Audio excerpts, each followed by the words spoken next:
On this edition of Get Back to the Gear, we were going to show you guys how to mount a hydration bladder into any of our fast packs. So that's the Fast Pack Scout, Lightspeed, or EDC. In this example, we're going to show the Scout. The one main difference to note here is the Scout does have this internal pouch, if you will, or slot pocket. The Lightspeed and the EDC do not.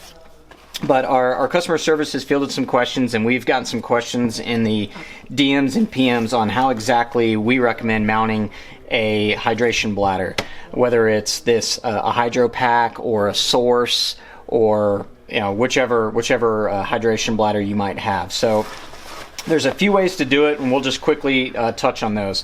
First and foremost, depending on if your hydration bladder has its own kind of carrier integrated into it or not, or some type of lanyard system or whatever, what you could simply do is just attach that to any of the points that make sense to you within the fast pack. So you could double that over and then loop it around. Just a quick example, loop it around the tri-glide at the top, and then it's suspended there. If you wanted to raise the tri-glide up, you could do that to raise and lower it. So again, that's if your hydration bladder already comes with its own lanyard system.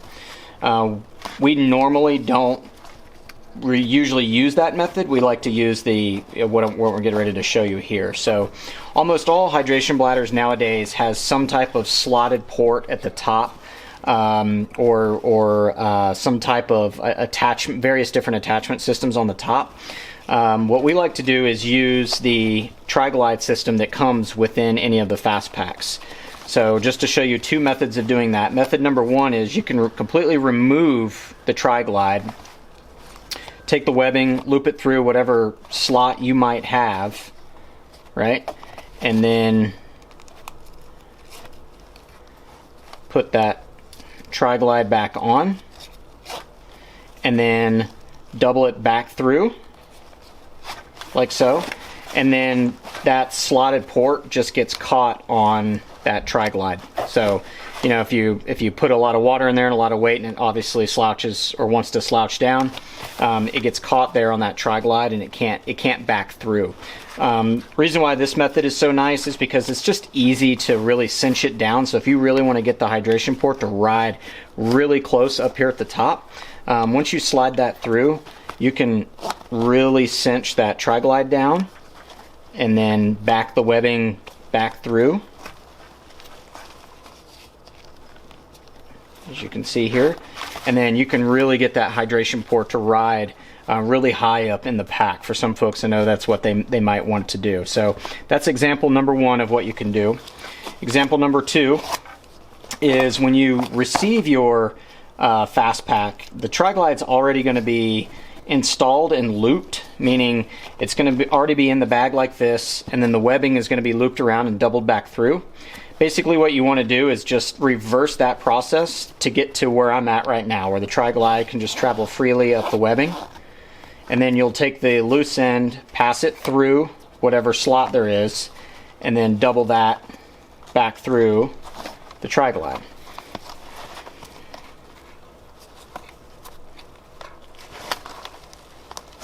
As you can see here.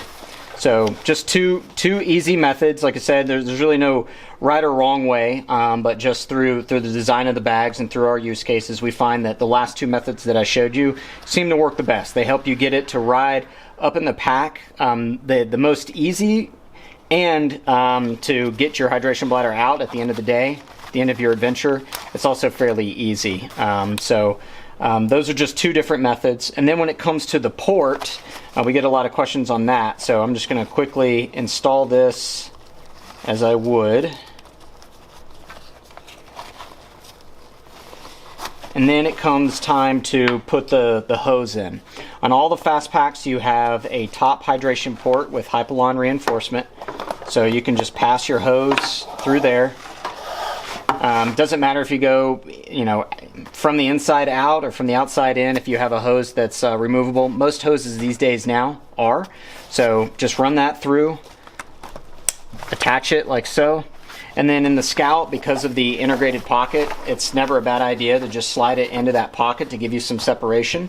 On the Lightspeed and the EDC, there isn't that slot pocket, but what you can do is if you go back and look on our YouTube channel, we have two videos, one showing mounting the transporter tail inside those bags, and two, mounting the control panel inside those bags.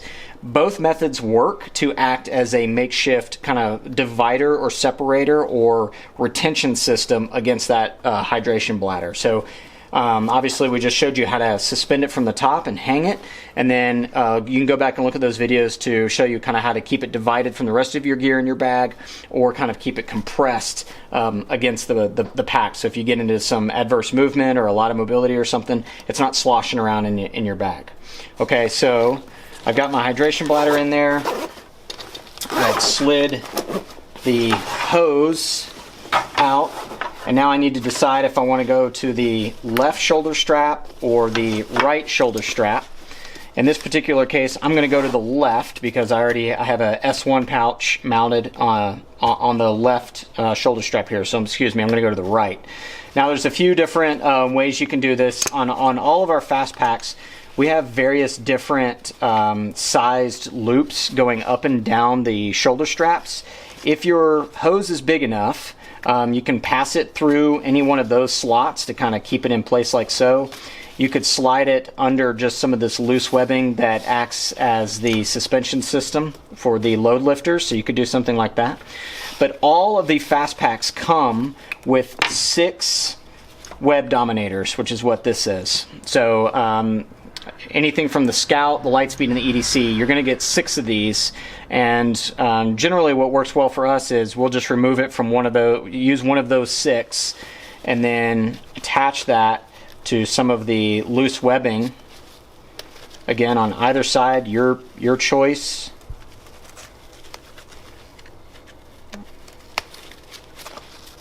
Like so. And then run the hose, and it doesn't matter if you do it under this extra strap or not.